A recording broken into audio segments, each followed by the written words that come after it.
All right, everybody, welcome into the latest episode of the Spillin It Pod. I believe this is normal episode 12, but overall, I think it's 15 or I 14, think something so. like that, because we Some had weird. Thanksgiving, Christmas, doesn't matter. But welcome back.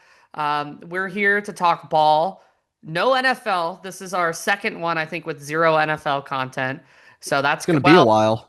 zero like substantial NFL content. We'll talk about it, I'm sure, in some capacity, because that's just like our bread and butter. But before we get into anything too crazy, we do have a little special segment here at the beginning. So, for those who don't know, Jesse recently had a birthday. That's not what this is for. Well, so some backstory. I bought Jesse a Christmas present. It is February 19th as we record this podcast. I was supposed to put it in the mail for Christmas, and then on Christmas Day, I didn't get the package until this mystery item until after Christmas when I was in Indiana. And then we came back and I was like, I'm gonna mail this to Jesse. And that obviously didn't happen. And then I was like, well, it's his birthday. Like it'll just be like a combination gift. And I did get it to him close enough to his birthday. You did. You But did. I instructed Jesse. He's had this package for like a week and a half because we didn't end up recording last week. He has no idea what it is. All he knows is that he has to open it on the podcast. I did request that. I said, don't you dare open that shit until we've got the cameras on. So, Jesse, but first of all, happy belated birthday. I know that I already wished that to you, but Well, this is thank you. Thank you. 30 is feeling like 30, but humbling. it is a humbling thing. My knees started acting differently the morning of, and Yeah, you can tell I when think it's all it's gonna downhill from rain here. now.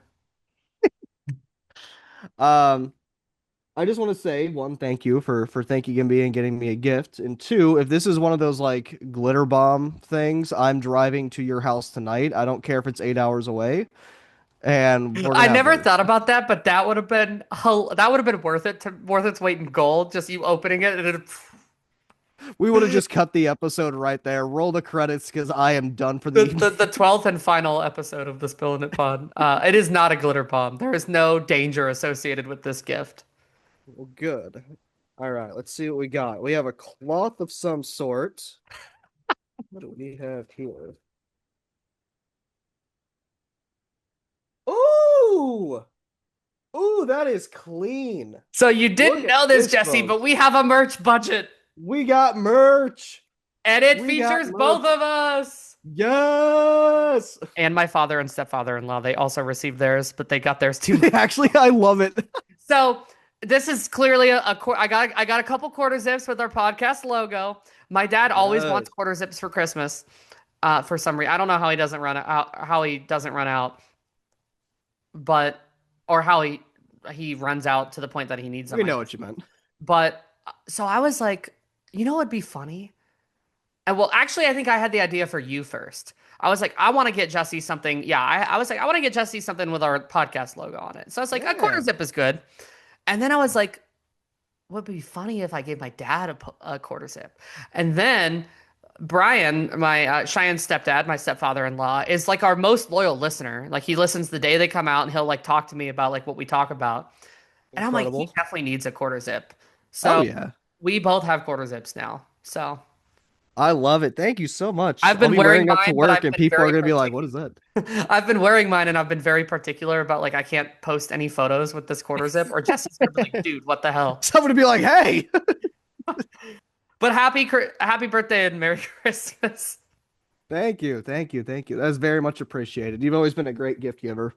I that's not true, but at least in the last You've 10 been to me years. at least. And Yeah, and talk to my family about my early years. It was a lot of gift cards and bad gifts, but I've improved. So well, you have a very thoughtful spouse who I think kind of brings that game up. So she that does. I will helps. say I improved before my marriage, but it's definitely elevated my game for sure.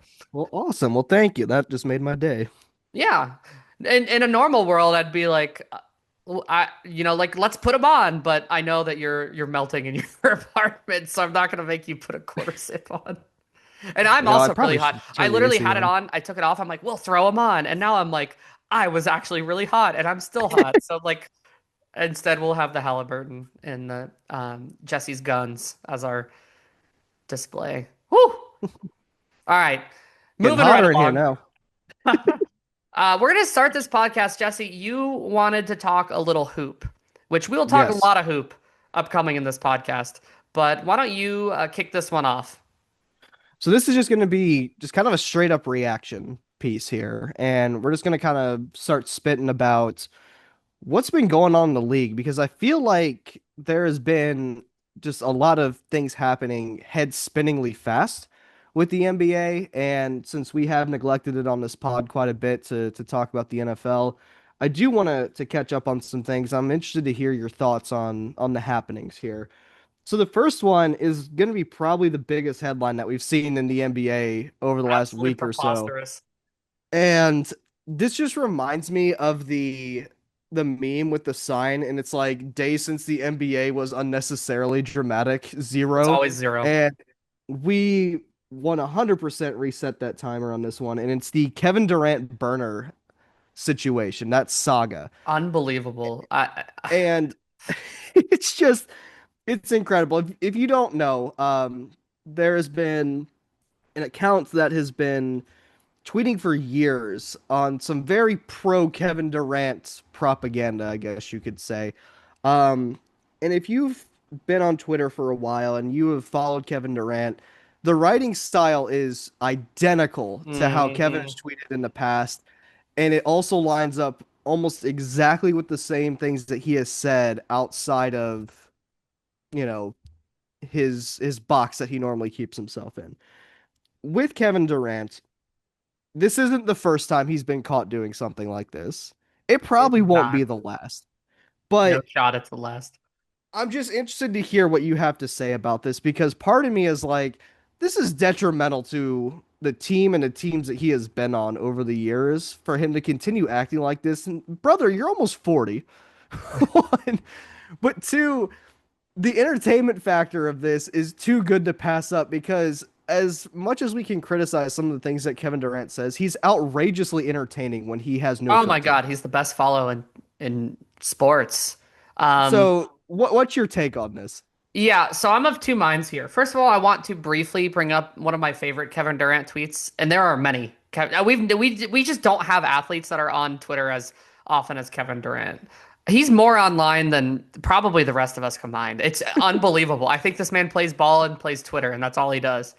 In 2021, he tweeted somebody he like name searched himself somehow because somebody had like posted a quote about Kevin Durant but he didn't tag Kevin Durant. I think he was a media member, like a radio guy. And Kevin Durant replied, "This is hilarious." And a guy was like, "Relax, big dog. You're Kevin Durant. Life is too sweet." And in response, Kevin Durant, and this is load bearing in my life, tweeted, "There's no relax, champ. No relax when I'm on Twitter. I'm on 10 until the second I close the app. You relax." What's important to note here is he did not say which account he was on Twitter. Um, I I really can't wrap my brain around it, Jesse, because on one hand, I think a burner to some degree is fine. Like it doesn't bother me. I think it's crazy some of the slander that he was throwing his teammates. Yeah, yeah, Bro, like if you want a burner so you can engage with things you're interested in without having to have like the weight of the Kevin Durant yeah, yeah. at account engaging with that. Like let's say I'm gonna make up some preposterous. Let's just say he really, really is into like One Piece, right? And he's like, Yeah, I just want to talk to other One Piece fans yeah, without like them being like, oh my God, that's Kevin Durant. That's right. fine for a burner.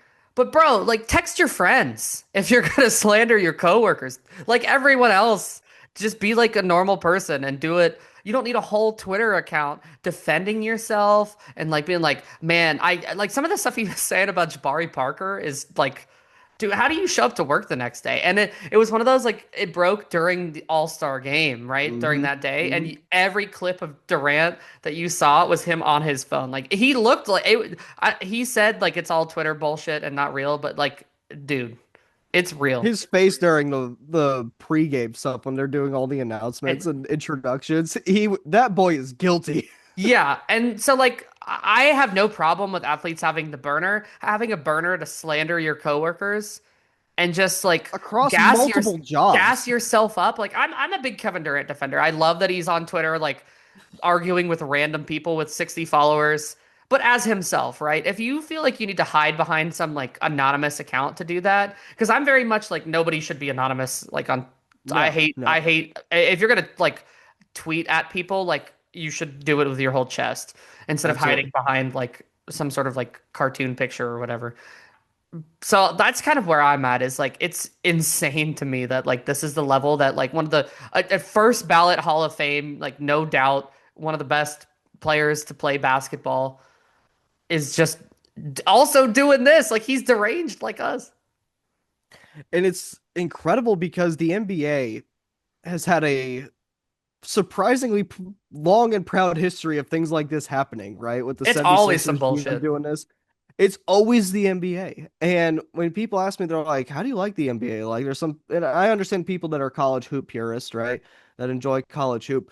This is part of it for me. It's Mm. just so entertaining for me to watch these grown men just fall apart at times. And Yes. it's incredibly funny. It really is. But yeah, Kevin, you gotta Like pump the brakes a little bit. the NFL tries to brand itself as like we have stuff all year long by forcing like Mhm. events on the calendar. The NBA is just like we don't even got to do that. Like we just No. exist and like something wacky will happen and we'll just like keep going. He has definitely taken the torch of best Twitter account for an NBA player from Blake Griffin. Blake Griffin used to be, I know we've talked multiple times on this We podcast about Blake Griffin's tweets, but just there's always something. And if you're not into NBA basketball, you got to get into it. There is so much lore beyond what happens on the hardwood that is just excellent. and we Now, is there also also some, oh God, God. no, please finish, Jesse. I jumped the gun. But there's also stuff that like there's so much toxic fan stuff that happens too that if you can ignore and get out of. But I will say over my lifetime, it has been worth dealing with some of that stuff just to get to The good stuff. the the best of it. And this is some of the best of it, truly. We also haven't even mentioned that as part of this Kevin Durant burner situation, we now know that he made money off drones in the war in Gaza, Yes, which is not um, ideal.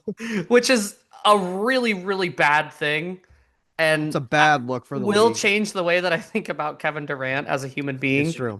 But is It's true. also And just another element of like, you know, the tweet that's like every day I'm the first person in my family to read a sentence or like yeah. that's how the NBA is. It's like every Yeah. day I'm the first a new sentence that's never a new combination of words that's never been associated before It's like forms. I And am that's the just first person in my NBA lineage to put Twitter. this together. Yeah. Yeah. And on that note, I am concerned we're gonna start hearing some more things about other guys that, we've looked up to for years and watched and some of the things that they've invested in. I'm not gonna dive too deep into that just because a lot of that is going to be speculative at Yeah. this point.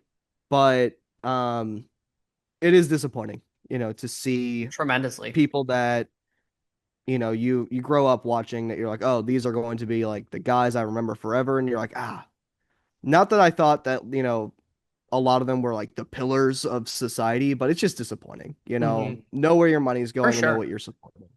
Yeah. Next piece is going to be something that hits a little closer to home for both of us, and that's gonna be the Pacers and Jazz getting fined for tanking. And I, frankly, brother, I am furious about this. I really am Coming with some heat. because it's, I think it's utterly ridiculous. I do. I I think really it's do crazy because that this is the time that right, you're gonna draw the line. this is your line in the sand, really, when two teams who have notoriously not gotten the first pick, all of a Or like sudden the Pacers like don't tank.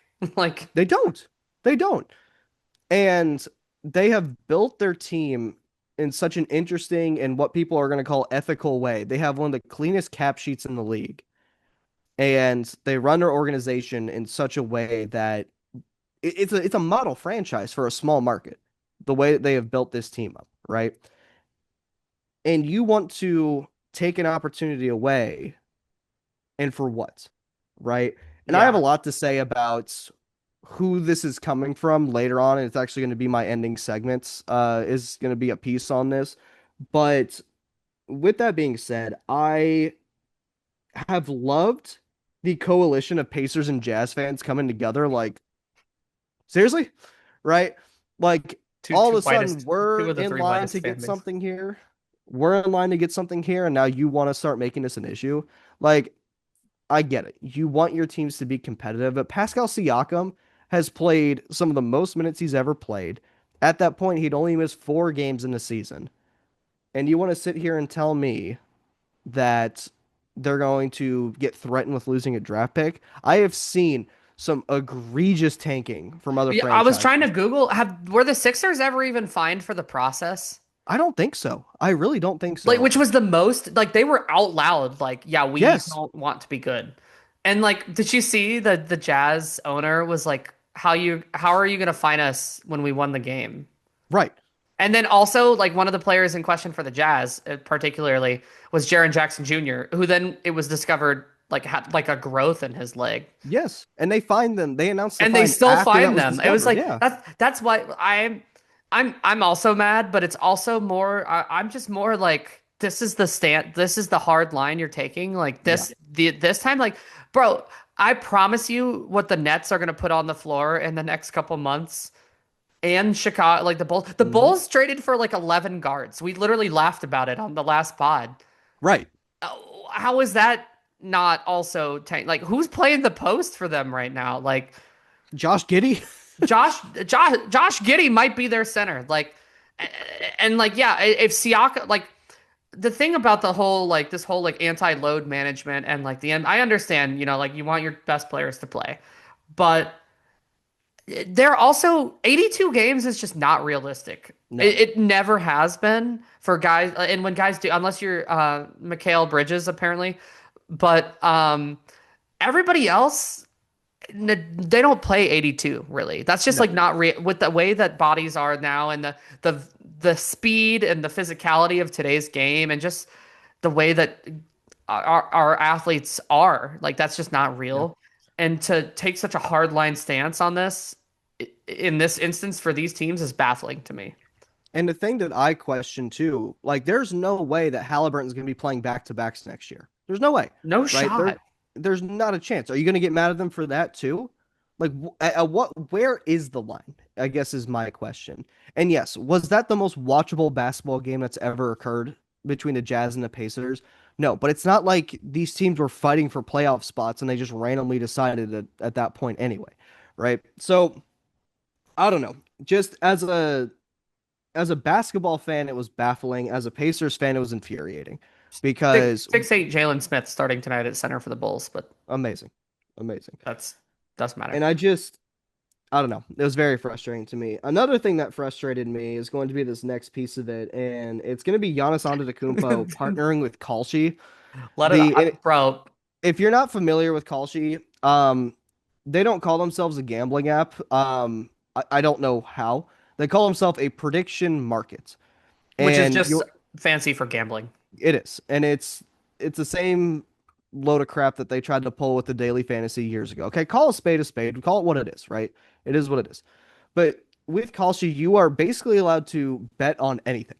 You're allowed to bet And on truly anything. it's kind of ridiculous the things that you can bet on. It's very And dystopian for sure. I will get into why this is such an issue for this particular athlete partnering with this company. Okay. So the day after the NBA trade deadline, Giannis goes on his Twitter and he posts this whole thing about how everyone's on Kalshi now and he's going to be an investor and he's a shareholder now and all these things. Here's my thing, right? That kind of situation is not prohibited by the Which I don't NBA, understand. and it should be. It should just be straight up illegal regardless, but that's another conversation for another day. But in this instance, right, we just came out of a trade season where Giannis was kind of like the biggest, juiciest apple that was available on the market, right? And they've been playing this will he, won't he game for years. And there's people putting a lot of money on trading and betting on whether he's going to be traded or not, right? That's one of the things you can do on this app. Will Giannis be traded before the trade deadline? You can put money on that because it's a prediction market, right? And with that, there is an insane incentive for insider trading for that kind of stuff in prediction markets. Hmm. And for somebody who's supposed to be one of the faces of the league, a former MVP, An NBA Finals MVP, one of your best players, openly investing in something like this, I think is a very slippery slope for the league, and it shouldn't be allowed, frankly. And we've talked about how we feel about sports gambling in different ways on this pod before, but this rubbed me the wrong way, especially for the guy who's always trying to market himself as the nice guy, as Yeah. the squeaky clean guy. And there's just something I think insidious about players in a league, enriching themselves in a way like this. It rubs me the wrong way. Yeah, I echo what you said 100%, Jesse. I just think it's gross to have your athletes partnered with and you sports books and Yep. active athletes that have an impact on the game. And I'm not saying every single athlete is point shaving or anything like that, but especially stuff like this, like all you saw all lead up. How I know Shams is not a reporter, he's just a guy that posts texts, is that everything he posted before the deadline was like about Giannis, like, Yep. oh well, this is the latest, and then of course nothing happened. Nothing. Like we all knew nothing was going to happen, and then it seemed like he got scooped like every other like blockbuster, like it just came out of nowhere because he Yeah. like can't investigate. And Shams also, formerly on FanDuel, it might still be. I don't know. I don't really know his affiliations, but it's gross. And even beyond that, again, echo everything you said, Jesse. But even beyond that, like Kalshi and Polymarket, especially, they're kind of the two big names right now in predictive markets. Are just like gross companies. They Like are. you can bet there was a space shuttle launch the other day on Polymarket where you could bet whether it was going to blow up. Yeah. People would die, and then they put Yeah. out this whole statement that's like, we weren't betting on, like, it was just like if there was a small issue with, we weren't betting on whether it would explode inside, just like whether it basically, like, whether it would explode outside, and then like who knows what happens to the And people inside.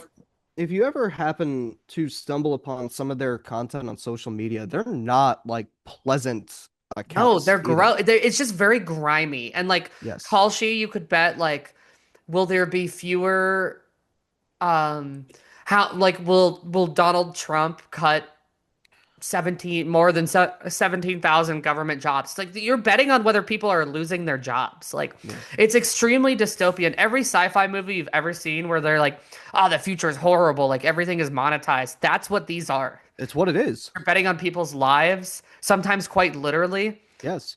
And they're just like, "Yeah, whatever. We're just gonna like reach out to everybody and offer them $20 a tweet to tweet Yep. positively about us and to put our badge on their um on their profile." We could be bought by a lot of things on this podcast. I promise you, we will never Yeah. be bought by that. Yeah. And I know we don't have a lot of people listening to us at this point, but for some reason, if one of those people happens to be a Don't Polymarket even waste your or time. call sheet, do not waste your time. We do not want you here. You are not welcome on this pod because you are disgusting, frankly. I would rather Um, pay to put this podcast on air than take money. I frankly agree with that. I would. Our last one here for NBA reaction is going to be dunk contest and All-Star game, and I don't know, man. It's feeling like it's flopping. And this is coming from someone who's been a long defender of All-Star Weekend. I've always loved the showcase of NBA talent. I don't know if it was just this year or if it's just kind of been an ongoing thing, but it just did not hit the same way. Between Jace Richardson almost dying on the court, right? Um, and the guy who had the best night in the dunk contest ended up not winning because he kind of choked at the end. It just I don't know. The one thing I did enjoy seeing was Damian Lillard coming out of absolute nowhere to win the 3-point contest. That was cool, but that's more about Damian Lillard being who he is because he's that dude. But I don't know. It just didn't have the spice to it that I think it normally does. Yeah, I've never been more out on NBA All-Star Weekend to the point that I didn't watch a single minute. Like I just wasn't interested. And like I think part of it is now most of the stuff I've read from like reporters and such was that the intensity of the kind of like weird like little like the three teams playing the round robin was like that Yeah. the intensity, like the quality of the basketball was higher than it's been in a long time. But to me, I don't know, they always were like, this is like embarrassing product. But nobody is watching the All-Star game expecting to see like dudes laying out for loose balls. Like they just want to Right. see the best players in the league shoot a bunch of shots and like kind of celebrate like the it's not meant to be a serious game. And I think that's where No. we've kind of lost our way. And this is a wider issue that I want to address in a later segment about just all-star exhibition Yeah. games. But I think also part of what just has knocked me out of the NBA All-Star weekend is like all this, like I saw their whole thing where they wanted a bunch of influencers to be just constantly like Yeah. they're marketing to influencers because they want people to experience it not by watching but like on TikTok later and Yeah. the whole like celebrity or the celebrity stuff where like that included like actual like Jared McCain is an active NBA player that played in the NBA All-Star game or celebrity game. Taco Yeah. Fall, who literally, besides being like 7 foot 10 feet four, tall. was in the NBA, was Yeah. like the celebrity No, MVP. it's not like he's devoid of skill. Right, he Like, put up a 2020 game in the celebrity. I promise you, he could have gone for 100. I didn't right. watch the game, but I guarantee, The real Wilt Chamberlain 100. like, he's playing Nick from Love Island. Like, I Right. promise you, he could have named his stat line. And it's just like, what are we doing here? Like, Yeah. I don't know. It just, I'm just so out on NBA All Star. I just feel like they felt like it was stagnant, and they were like, we got to do a whole bunch of stuff, and now it's just slop fest Yeah. to me. Like, I And just don't care. it's interesting because I think you could argue, and I think you would win the argument, that the best All-Star weekend in a long time was the one in Indianapolis because it was a celebration of ball, and that's also I'm clearly biased on that, and I'm not even gonna pretend like Yeah, I'm I was gonna not. say I don't think any of the All Star weekends in the last couple of years have moved the needle for me, But but out that's of the fair to ones see. that Yeah, I've go seen, Pacers, that one baby. was the best one. Yeah. So that's the end of our NBA segments. We're gonna get into our next segment here, and we'll have to cut it off for our Zoom mandated break here in just a few. But let's talk some baseball. We haven't really talked a lot of baseball here. Baseball season was kind of wrapping up when we started this podcast. We did talk a little World Series. Shout out to the Blue Jays and to your family members who like the That's Blue right. Jays. But Tragic with game that, seven.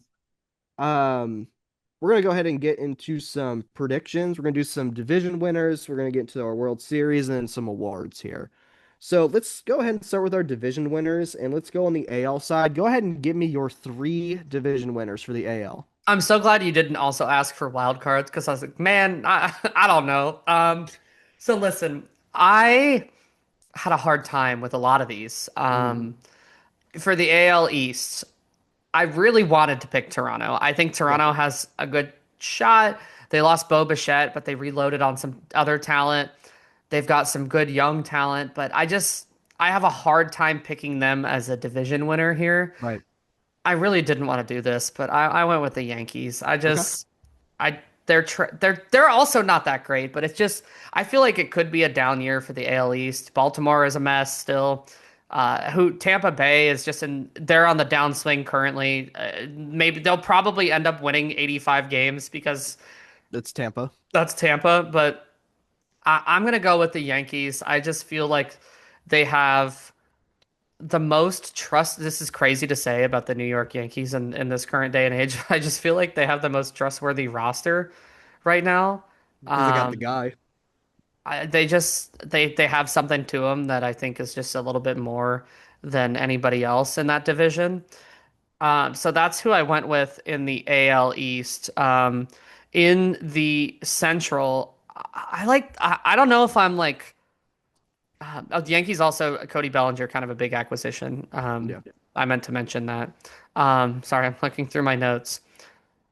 So I'm drawn to the Tigers in the Central. The Mhm. Royals are the betting favorite right now, but I don't know. I don't know that Framber Valdez is enough to just push them over the top. But I'm thinking like Valdez Skubal is just as good of a 1-2 punch as you can Yeah. get. Yeah. And I also think Skubal is going to have just an absolutely monster season, which is, tough to say because last year was an absolutely monster season. But the way that it seems like he's so clearly heading for somebody else, like a contract year guy at the top of his game, just Hmm. he only pitches every 5 days, but I think those you can chalk those up as like 30 Ws, and then Yeah. that's a pretty high floor. Um, and then in the West, I just think it's Seattle's division until somebody proves otherwise. The Rangers intrigue me a little bit, and you can never really fully count the Astros out, even though they're kind of a shell of themselves. But I'm gonna go. I went Yankees, Tigers, Mariners. And I went the exact same as you did, actually, for a lot of the same reasons. We hit that Man, I was perfectly. hoping. I mean, I picked the betting favorite in the West, but I was like, I don't know, like the East could be. So for the East, I did go with the Yankees just because I think it's Aaron Judge's world right now. And like you said, I do think He it'll be a literally carries slightly that team. down year. Um, I'm a little higher on the Orioles, I think, than you are with that, but I don't think they're going to put it together They did a just lot of yet. stuff, but I'd like to see it. The Yeah, collapse gotta was see so it bad. I happen. want to see it first. Oh, yeah. In the Central, I am going with the Tigers. Bobby Witt is him over there in Kansas City, but um, Tigers looked good last year, and I think they're going to take another step forward. And then the AL West, I went with the Mariners, and the Mariners are actually my favorite team in the American League right now. And truly, with that, I think Julio Rodriguez finally puts it back together this year. I think he has a much better season. Over in the NL, I'll go ahead and go first this time. We'll go west to east for this one. And the West, until somebody shows me actual proof that the Dodgers can be taken down, it's the Dodgers division, and I think it will continue to be until Mr. Otani retires. I'm going with LA, and that one was probably the easiest one for me. In the Central, as much as this hurts me to say, I'm going with the Cubs. The NL Central sucks. I'll be honest. It's not a It's it could be really fun, but not in a high quality baseball way. no. It is a bad news Bears-esque kind of division right now, and it could be the Cubs, it could be the Brewers, but at the end of the day, it doesn't matter. Whoever it is getting knocked out pretty early in the playoffs, I The think. Cubs Pacoda projection, which I'm not getting into Pacoda for this podcast, just know that it's a trusted prediction. They have the Cubs as like 10 games above the Brewers. I think it Wow, was the 10 games. second largest gap. Wow. Obviously, the NL West was the largest, but Um, So yeah, I'm going with the Cubs there. I don't think the Cardinals are going to be as bad as people say, but we're not going to be over 500, and I've accepted that in my life. I knew it was going to be a rough season for St. Louis because I got an email from MLB TV, and it was like, "Hey, we saw that you didn't renew your subscription for MLB TV this year. Uh, Typically, this is $130 for your single team subscription. If you renew now, it'll be $65." And I was like, "Oh, they know we're gonna they're be just doing that in February. That's awful. bad. Well, They MLB know TV rights is also just like a mess right now for every. disaster. It's a Absolute disaster on disaster. That all goes back to my levels. rant the last pod is just Yeah. accessibility. I feel like it's But gotten yeah. even worse since our last pod. Oh yeah. Oh yeah. So yeah, $65 to watch 162 games. You can do the math on that. Pretty good deal for me. Yeah, I mean, if you go watch like 4 games out, you're probably spending that. Hey, at least I don't have to watch Miles Michaelis pitch 4 innings and give up 11 runs every 5 days. Get him off my team. Anyway, back to the regularly scheduled programming, not my Miles Michaelis hate watch. In the I did a NL East, Pelicans slander last time. You're allowed. I just pick one specific thing each pod to go after, and this time it's him. In the NL East, I'm taking the Phillies. I think their lineup, even though it's aging, is still probably the best in that division for right now. So Dodgers, Cubs, Phillies in the NL.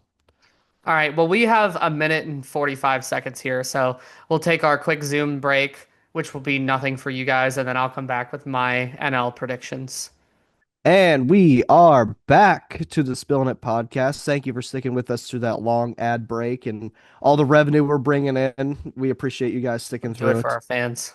We really do. This is all for you guys. Actually, selfishly, it really is for the two of us to spend more time together. It is But very much an activity for the two of us, and we're just glad that there's a couple people that enjoy it.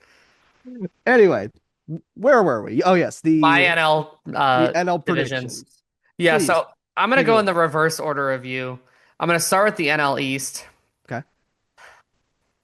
This is I need you to hold with me here Okay. because this bucks in the convention of everything that I believe. But Okay. I went with the Mets, man.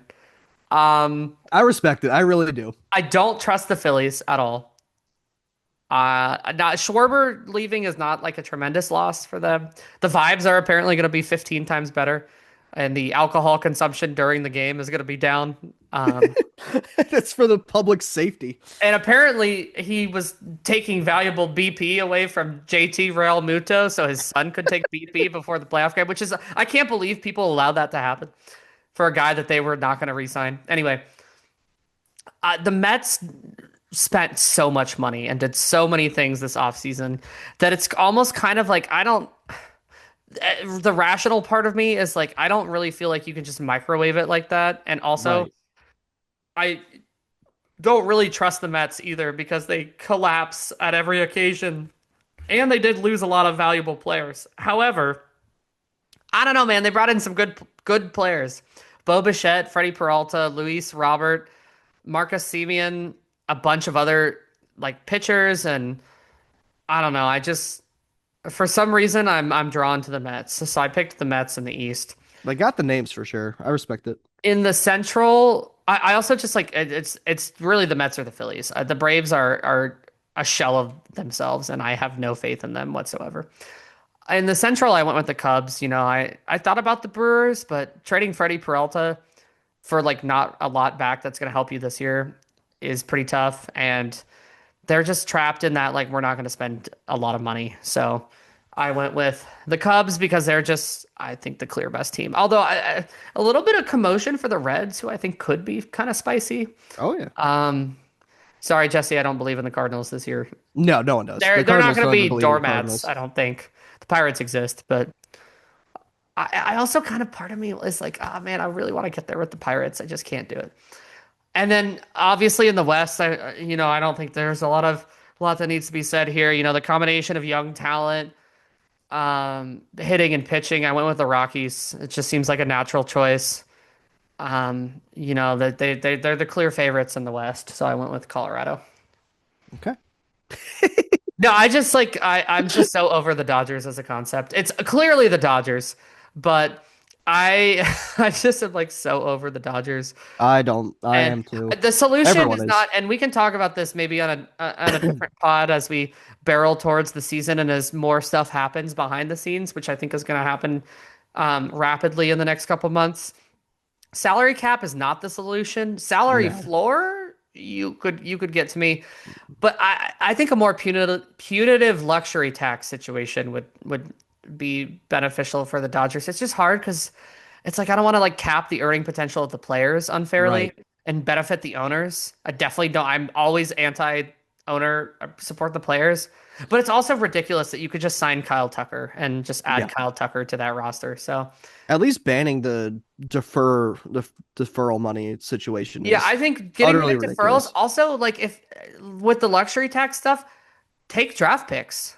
Yeah. If you're gonna spend $400 million on your roster, start taking draft picks. Like, Yeah. because I'll tell you what, There's a trade-off for that. teams do not overspend on their draft slot compensation. No. Well, they No. don't do it because the penalties are stiff. So like I don't know necessarily if that's the same, if that would translate one to one. But anyway, that's a wider conversation for another day. But so I have Mets Cubs and technically it says rocks on my notes sheet, but it's very obviously the Dodgers. If the Rockies win a division this year, I'll have Ashlyn come on the show and spray paint my face into a clown. The Rockies have literally never won that division. They've made the World Series and they've They never won their division. Shout out Todd Um, Helton. I don't know. The Giants are maybe the Padres. I just don't trust it. The problem with baseball is I don't trust any of the teams that are good to No, be good consistently. correct. You They're don't always have going to like Padre. They're always going to you Mets. don't have like a Buffalo Bills where it's like I don't know if they're like the top team, but like I there's a certain floor that you can count on. That doesn't exist with baseball. It's like Dodgers will be monsters. The Yankees will probably be in the postseason, and then after that, it's anyone's guess. It used to be that you Correct. could count on the Astros, but You used to be able to count on St. Louis as well, but yeah. here All we right, are. World Series, Jesse. Who do you got? I feel like World I could guess. Series. I got the Dodgers winning. I'm not Over. happy about it, but I have them winning over the Mariners. Okay. All right. I have, and I need you to stay with me here. Because when I bought into this concept, I was just like, screw it. We're gonna go all the way. We're going. I picked the Mets over the All Mariners. right, all I right. don't like it. I want to be clear and on. I want to say this clearly on this podcast. I do not believe this will happen. but I just didn't. I was just like, obviously, we think the Dodgers are going to win the World Brother, Series. I picked the Ravens to win the Super Bowl this year on Okay, this but like very that's podcast. different. Like obviously, the real choice is the Dodgers. Like you said it perfectly. Like there's no until somebody beats them. I just don't believe it's possible. Yeah. But for the spirit of like, what if they don't win? I Yeah. chose a fun team like the Mets, which I Yeah. can't believe I'm saying a fun team like the Mets. They're just, The fun team like the Mets I is can't great. believe I just said that out loud. Those words have never been spoken in the English language. Nobody ever has any fun with the Mets. Their fans, anyone else's Not fans, even Mets fans. not Mets fans, opposing fans, nobody has fun. But I picked Mets over Mariners just to be different. I don't believe that's going to happen. I think the Dodgers are going to crush our souls again. But man, we were so No, close with the Blue Jays. Oh I man. went to a Mets game for the first time when we were in New York last summer. We went to go see the Mets, and I just wanted to check off another stadium, right? I love sitting in We know baseball why you were stadiums. there. Mrs. Met was clearly in attendance. Hey, you know what? You don't have to call me out like that Mr. on air. Mr. Met can handle all that though. Let me tell you. He You can remember handle when Mr. all of Met flipped someone off? Mr. and Mrs. Met, I'll see them and I'll be like, maybe I could get, but now they're the Mets. I can't It's support that. So the funniest thing was we went to this game and Ketel Marte is leading off for the Diamondbacks. Sure. And second pitch of the game, he puts one dead center 435. And all the Mets fans just start booing. And I'm like, oh yeah, this is the real experience right here. Oh, it was glorious. I had a great time. But the coolest part about that stadium, and we're way off track at this point. Coolest part about that stadium though is that it's really close to LaGuardia Airport. So there's planes just constantly taking off over your head during the entire game. And it's like, It's oh, it's a there's a bizarre. Southwest plane. Oh, there's a Spirit plane. It's got an engine down. There's a JetBlue plane. It's nice. It's nice. All right. Um, Oh, some awards, perhaps? yes, let's do some awards. Let's do some MVPs first. For me, again, it's until somebody else shows me differently. NL is Shohei Ohtani if he stays healthy. Mm-hmm. And I'm interested to see if there's going to be any sort of voter fatigue on We're him. at the point where if it's going to happen, it's going to happen. It's gonna happen. I'm not as critical as some people are about the whole Otani experience, just because we've never seen anything like him in our generation, and I just want to appreciate greatness while it's here. It's He's kind of like how if I, Patrick Mahomes also was like Bob or Fred Warner. right. Like, It's completely unfair, and it's kind of how I started to feel about LeBron James. I used to have a strong dislike for LeBron just because he yeah, constantly age mellowed kicked that. my That's team what 30 around. does to you. Yeah. Yeah. I'm just more apathetic to most things at this point. For the AL, this one I went back and forth on because the debate last year was between Judge and Raleigh, and for obvious reasons, it was going to be one of those two. I'm actually going with neither one of them this year, and I'm going with Bobby Witt Jr. God damn it, And Jesse. Bobby Witt Jr. is going to be my pick for the AL MVP this year. I think he is going to have a monster year, and I think it's his. Yeah, we have the same MVP choice. Yes, I also picked Bobby Witt. He was right there. People forget he was just as much a part of that he conversation. He was. just was a little bit behind the narrative on both, and I felt like almost unfairly some of it was he's next up. Like Yeah, it's too early. Like just always just some like bullshit narrative that always yeah. happens.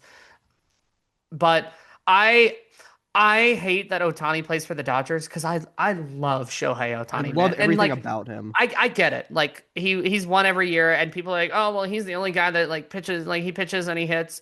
Exactly. That's the point. Yeah, And it's this is how the MVP like it's just different because like LeBron realistically should have like 11 MVPs correct. and people were just like, but like he's LeBron, like we don't Yeah, have to do this. And that just isn't happening with Otani. But I think it's also because he's doing something that just like has never been done at this level in the yeah. It history just of sport. doesn't exist. It just there is no comparison.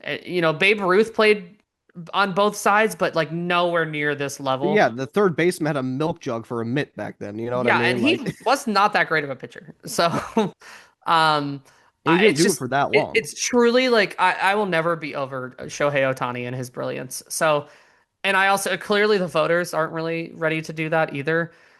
There are plenty of other guys that could win it, and maybe somebody will have a monster season and Ohtani won't get it. But I think if he continues to play at his level or anywhere close to it, it's pretty much his until he doesn't. And the last time he was like full-time pitching, not just coming back from injury and everything, he was a Cy Young candidate. Yeah, You he's know, literally elite at both. yeah, It's not like he's just like throwing like 4.5 ERA outings out there. Like yeah. he's good, Find you a man that can do both, right? Like he's doing everything you could possibly ask a baseball player to do. literally. Just absolutely incredible. When Cy when he starts Young, grabbing the Gatorade for the other guys, like it's over. Just mail it's it. it's done. It's done. Cy Young Award. I had some fun with this one for my American League pick for this for the National League. I think Paul Skeens is the best pitcher in baseball, and we got to get that boy out of Pittsburgh, or Pittsburgh's got to actually put a team around him because I am so tired of seeing his stat line be 7 innings, 14 Ks, one earned run, and a loss. He's the And new it's a Tungsten Armo Doyle. he really is Tungsten Armo Doyle. But he does things with a baseball that should not fit into the realm of physics. And if you ever just sit down and watch a start of his, it's mesmerizing. Like he is absolutely the best pitcher in baseball to me right now. For the AL, I went with Garrett Crochet. I think Okay, he's going yeah. to have a good year. I think Skubal's obviously the favorite, and like you said, in a contract year, would not be surprised. But I felt like I was going with the odds-on favorite for everything, so I wanted to shake this up a little bit. I think Crochet is going to have a really nice time in Boston this year, and I think Boston's going to be a little better. Do they make the playoffs? Maybe. I don't think they're winning that division, but I think he's going to have a really good year pitching. Well, we actually took two different picks on both Nice. on in both leagues All here. So right. no, we're not chalk. So I went with Scooball. I know it's the vanilla pick, Yeah. but But he's there's a so reason for it. incandescent right now, and just I think there's a huge potential for the big FU season after the way the Tigers have kind of treated him since that Oh season yeah. ended, and that they're clearly not interested in re-signing him long term to a monster deal. Which like, what's even the point if you're not going to Right. keep your homegrown stars? That's the other Pointless. thing is like sometimes these teams that are like crying because the Dodgers are spending all this money also aren't willing to spend any money, and that's when I Yeah. lose sympathy Keep for your the team. guy. Yeah, You don't keep want your him to go to guy. LA, keep your guy. For the NL, this is a little bit of wish casting if the rest of my predictions are going to get there, but I also think it's reasonable. He's not like a crazy long shot. I think he was like seventh or eighth in odds. Freddie Peralta got Good traded pick. That's from a good pick. Milwaukee Yeah. for like really no reason other than they also Yeah. don't want to pay players. Yeah. And is on a Mets team where he's got a real shot to have a really Yeah. special season. He's a really good pitcher. I feel like he's never truly gotten his flowers. And I couldn't go Scooball and Skeens again. And I don't know, Pirates. Pirates I got a wish the pirate. best for Paul Skeens, but he needs to leave before something tragic happens. So I went with Peralta as kind of like an alternative option there. Yeah, no, that's a And very if the good Mets pick. are going to do anything this year, they need him to do it. So, Yeah. I need him to be that guy. All right, rookies of the year. For the AL, I went with Trey Savage from Detroit. I know okay. he pitched in the postseason last year, but Boy, did he. uh, yes, he still has his rookie His technicality because he rookie didn't play. designation does Yeah, exist still. so I'm going with him for that, and I had to take one bias pick, but I'm actually really really high on him, and that's gonna be JJ Weatherholt from St. Louis. Good pick. He Yeah. has a wide open door to make the team out of camp this year. He was an older prospect when they drafted him. I know older, but he was 21, was finishing up college, kind of a late bloomer when it comes to that. So I think he's more pro ready than people realize. I got to watch him in person in spring training last year, and he just kind of has it. You can tell guys just play at a different level early on. I think he has that. Um, Brendan Donovan's off the team. Nolan Arenado's off the team. Wilson Contreras is off the team. Really, no reason for the Cardinals not to put him on the opening day roster. He hits pretty well. He runs well, but I think his glove is going to keep him in the majors even through slumps. And I really think over the course of the season, he's going to figure it out. And he's going to win that award. So I told Jesse before we recorded that one of the awards we were or one of the predictions we were doing today was like one of the hardest things I've done on this pod. That was Yep. rookie of the year for me because I just feel like Okay. it's such a crapshoot. Yeah, You can especially in baseball. especially in baseball because it's Yeah. like I don't know, like the top prospects sometimes you've got a guy like who was man, I'm not gonna think of his name, but there was like a Joe Adele is his name. You know, Yeah, he yeah, was yeah. that Angels like top heralded prospect, and he just literally never put it together at the pro No. level. Um, and then other times you've got guys that are like Paul Skeens who are top prospects, and then they're like, oh, they're even better than they were expected to Yeah. be. And then you've sometimes you got guys that like this guy was a 33rd round pick, which doesn't exist anymore, but a 33rd round pick, and he was, working at a milk truck, and now he's throwing a 1.81 ERA, closing the ninth inning for the World Series champion. Like it's just so impossible. Yeah. Having said that, um, Troy Treyas Savage started game one of the World Series and then threw like an absolute gem in game five. Yeah. That's enough for me. Yeah. It's also I've seen preposterous. enough. And maybe the list I was reading was a little bit, and during my research was a little bit behind, but he was the 28th ranked prospect. And I'm like, we have proof of concept of him Right. being one On of the the biggest best players stage. on the field at the biggest stage in baseball. That's insane to me. It's like theoretically, like some of the guys ahead of him, it's like, oh yeah, this guy could turn into like a game one World Series starter. This man is a game This one man World was Series. a Game 1 World Series starter. So I picked him in the AL, and that was the easiest. That was the easy choice for me. The Yeah, NL was where I was like, I just feel like it's such a muddled crowd. That's where I it really is. struggled. It So I is. went with, I looked at some people. Sal Stewart of the Reds was an honorable mention for me Yeah. because they seem pretty committed to getting him on the field. They don't really have like a natural position for him, but there's a lot of good buzz about him. I went with Bubba Chandler because Okay. of the Yeah, yeah, Pirates. He's a yeah. pitcher. He has a clear path to start in Pittsburgh, Yeah. and it will not be like I think pitching on the same team as Skeens and some of the other young arms in Pittsburgh actually really benefits him. So there's not going to be a lot of attention on him, even though he No. is the 14th prospect in baseball. Um, who's the other guy on his team? I think he's an outfielder. He's got another teammate that's like the number two prospect in baseball that's Yeah. expected to maybe make a huge impact this year. But like, so he's not even the top prospect on his team starting. Like, there's not a lot of pressure, and he's got really good stuff. Yeah. He had a couple good starts at the end of last season, and I don't know. It's such a crapshoot. I was like, like the Pirates have, if there's one thing they've done well recently, it's produce young arms. So I'm gonna stick with that track record right now. Awesome. Yeah. Excellent picks. Our last one here is going to be the managers of the year. And again, this is kind of one of those that this can turn into a crapshoot It's pretty just quick. so like it's like coach of the year. Right. Because, like, what do you, is it based off of preseason expectations? Is Mhm. it based off of actual success? So I picked, in my view, I always pick these awards based off of preseason expectations.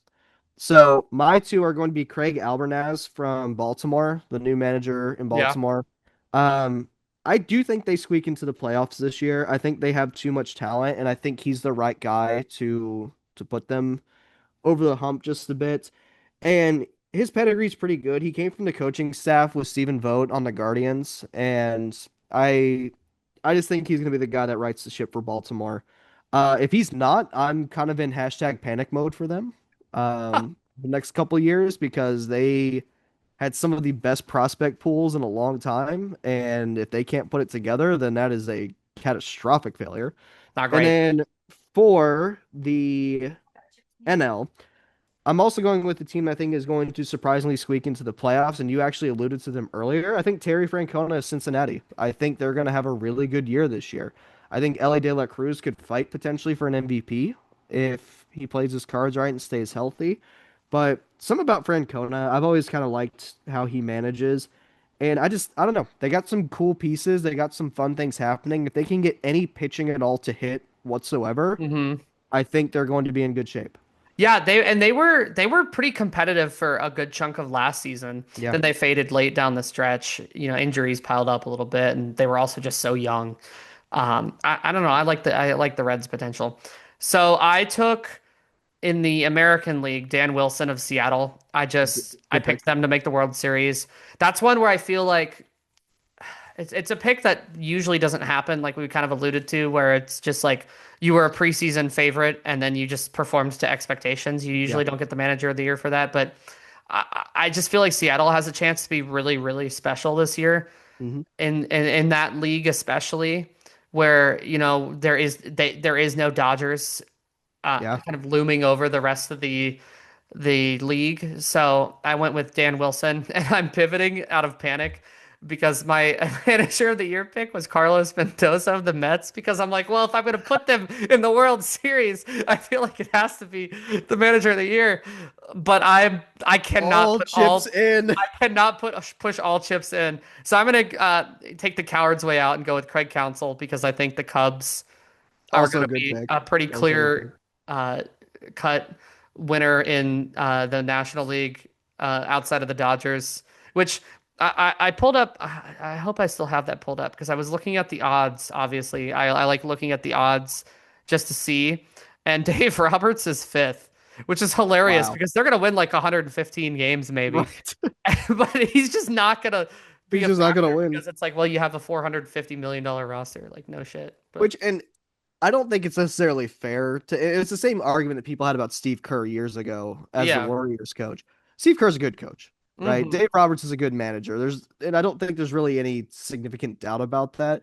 But it's also the concept of you could probably put Steel Trash Can as the manager of the Dodgers, and they're still probably going to find a way to win that division. It's like going to a car show of Corollas, and it's like, well, I don't know, that Lamborghini looks pretty good. And it's like, yeah, I mean, it's a Of different course it does. class. Like, there are different rules applying to it. Alrighty, so that is going to be our MLB predictions. We'll check in on baseball as we go through spring training. We'll talk about some of the headlines that we're seeing, and maybe make some adjustments along the way, but we'll go Yeah, from there. I think I will likely be adjusting a lot of what I said here. We're gonna watch the Mets go 0-7 in the first week of spring training. We're gonna be like, oh no. Sorry, I would apologize to Mets fans, but I know for a fact none listen to this podcast. That's fair. Kiss of That death. is fair. Alrighty, so this next game is a new game on the pod that I'm excited for. And it is based off of our first headline that we talked about at the beginning of the podcast. And it is going to be what I'm calling the Twitter burner game. And it is exactly as it sounds. So Ben and I have each written 5 tweets and of mixed mystery. And we're going to try to guess what athletes would have tweeted this if they had a burner account. Okay. So Ben, do you want to go ahead and go with your first one? Sure. Okay, are you ready? Yes. Um, that was the only parameter I had for this, by the way. So I tried to not go obscure, like I tried to go guessable, Yeah. but we're gonna find out. We're gonna I'm find out. excited for That's this one. Jesse and I always take such different approaches to some of these open-ended games. All right, are you ready? yes. Wait, did you put a handle on these or you just wrote the tweets? I just wrote the tweets, Okay, but thank if God. you I have was a just like, handle, no, let's I use do them. not. Okay. All right. If my coworker don't STF I'm gonna smack the shit out of him. I swear to God. That could be a lot. Um, is that Jabari Smith Jr.? No, but that's a good guess. You're in the right sport, but Right you need to sport. think a little bit longer ago. Is it Draymond?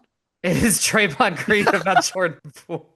You know I had to. Jordan Poole is one of the things that continues in our we mentioned Jordan Poole a lot for a podcast that does not It's get like Seinfeld always having a Superman reference in their episodes. We Seinfeld always or have like a Psych Jordan always Poole. having the pineapple in every episode. It's like, where's Jordan Poole? But yes, it is Draymond about Jordan Poole. Brother, you're not Sorry. gonna believe I this. feel like we as a society moved on from that too quickly when We Draymond just did. knocked the shit out of Jordan Poole. I cannot believe that's another example of like the NBA is not a real place. No, it's not. Um, you're not gonna believe what my fifth number 5 tweet was. Just go ahead and read it. So I'll just go ahead and read number 5 first. That's The tweet was, unbelievable. "Is it me or does Jordan Poole have the most punchable face of all time?" I hate us so much that guys. I need you to know that there's literally nothing in here about any sport. Jesse wasn't even like NBA, NFL, MLB, Nope. etc. It just says athlete. Yep. And of We course, both landed with on the Draymond Green. most open, there's no like needs to be in like recent, like sometimes we'll be like in the last 12 months. There's literally nothing in here. And both of us made a tweet about Jordan Poole.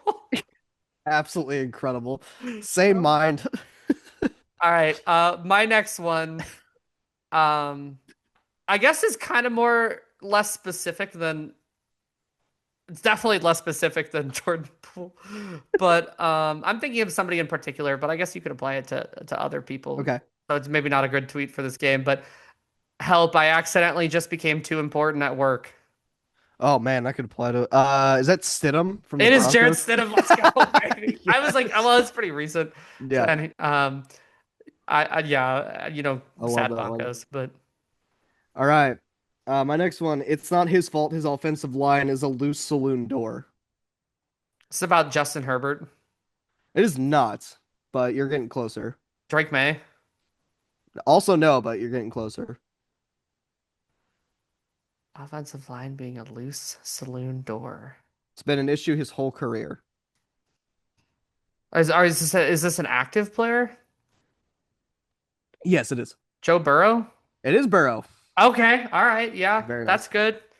good. Unfortunately, that tweet also could be about many It could be promising rookies. the other names that you said. It is a perfect representation of. That's good. Yeah, poor guy. Joe Burrow. We gotta free him. Free him from Cincinnati. All right. Keep your friends close, your enemies closer, and your true feelings impossible to decipher, even for yourself. It feels like an AJ Brown. It is AJ Brown, baby. I was going for like the meme of like QB tweet, what running back tweet, and then the wide receiver tweet is Yep. like, speak softly for your enemy carries a knife. Yes. It is AJ Brown. I Okay, we're love it. actually doing pretty good at this. All right, my next one, yo, my guy. It's like super dark in this room.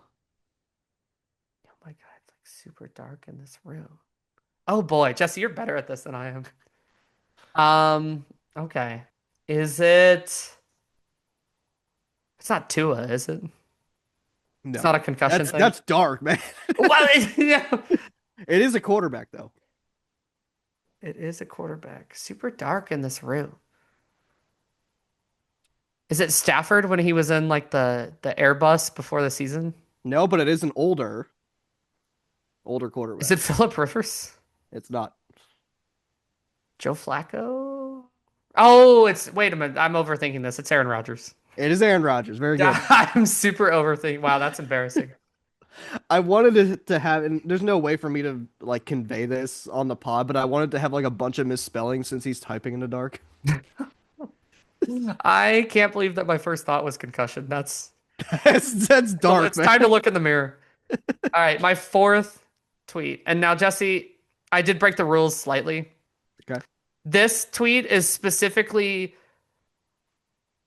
it's not you're on this one, and I'm sorry, but I had this thought and I thought it was hilarious, and so I'm breaking the rules to do it. It's our This pod. Who is cares? this is the burner whose burner account this is isn't important. It's who it's about Okay. that you're guessing. This dorky dude keeps obliterating me at work and then complimenting me on something I did 4 years ago, and it's sending me into psychosis. That could be a couple of quarterbacks. Is that Mendoza? It is not Mendoza. Is it Andrew Luck? It is Andrew Luck. Yeah, sounds like it's gonna be one of those two dorks. I wrote it and then I was like, wait a minute. Andrew Luck obviously wouldn't tweet this, but I thought I was clever, so I like I it. left I it in like it. there. No, it works. All right. This one is from a recent acquisition of a team, actually going away from a team that you are apparently obsessed with. But this one is you don't pay 155 million for bunts. Hashtag real power. Is this about Jeff McNeil? It is not. Correct team exiting, but it's not him. But okay. I have to reframe my brain because you actually followed the rules. So I need to, so you don't pay 155 million for what was the second part of the tweet? Hashtag real power. Hashtag real pay. Pete That doesn't Alonso? have really have a. It's just Is this Pete awful. Alonso? It is Pete Alonso. Very Okay, nice. yeah, that makes sense. I was like, who was my brain was, I'm so like Mets pilled for 2026 that I don't remember any of those other guys are dead to me. All right. What is your last one? Some of this shit I try is a meme, lol. I don't even mean to make it. It just finds a way. That's poetic. Oh man. Can I get a sport? Yeah, it's hoop. Hoop. Is it Durant? No, but he has played with Durant before, which I guess doesn't really narrow it down anymore. But Right. Just fine. Name it. Harden? no. has not played with this. Harden has not played with this individual, which also doesn't really narrow it down. But Harden's played for half the league. yeah, Ah, can't wait to see him jeez. on the Wizards next year.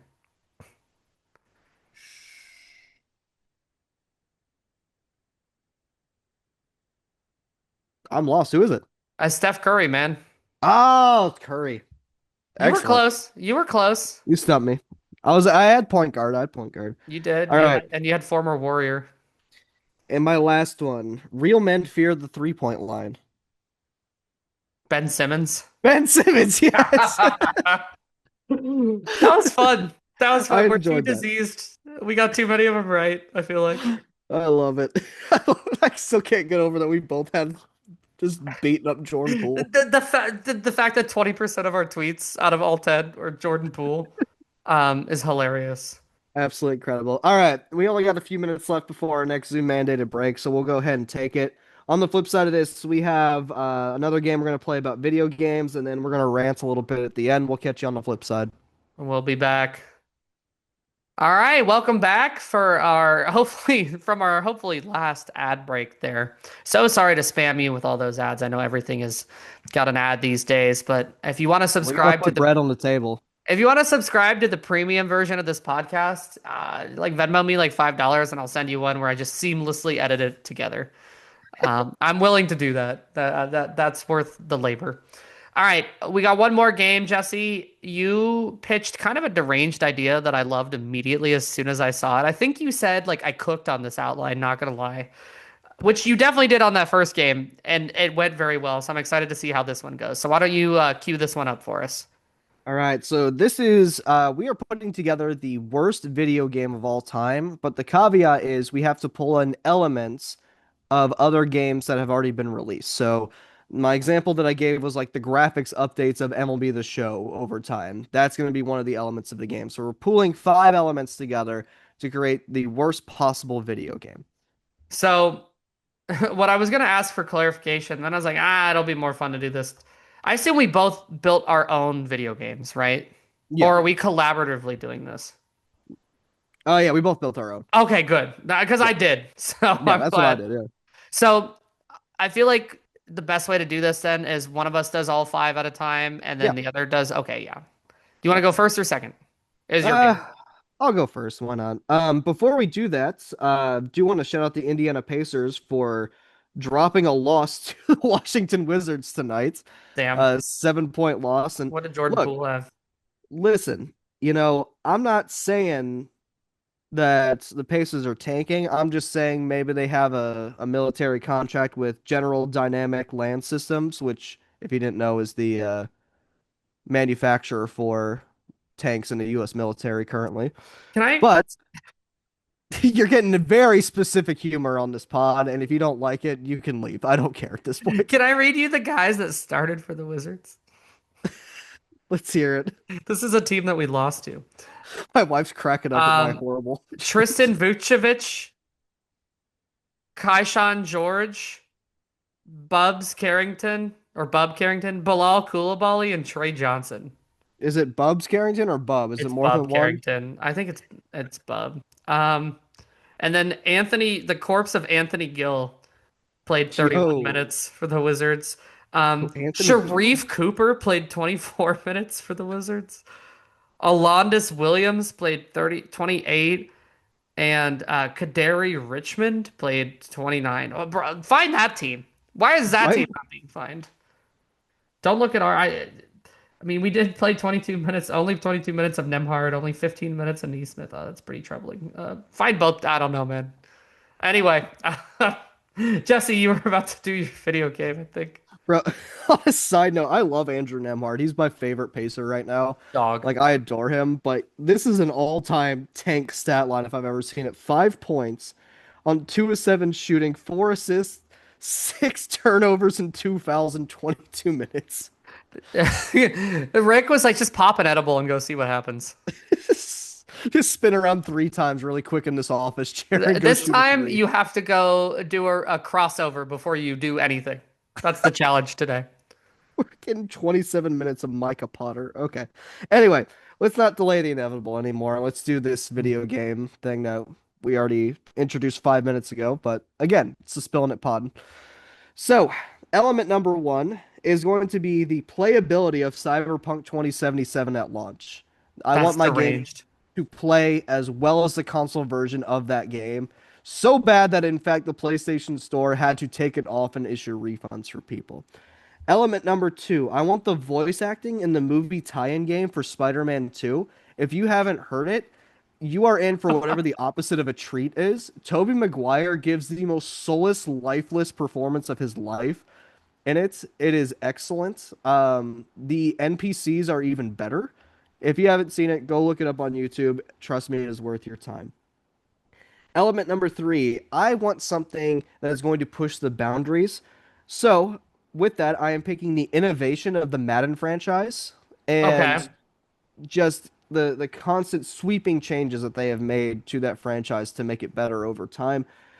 Element number four, I want the level design of Tony Hawk Pro Skater 5. It is the worst game in the entire series, and it's not close. It was so bad that it ended the agreement between the Tony Hawk Pro Skater name and Activision.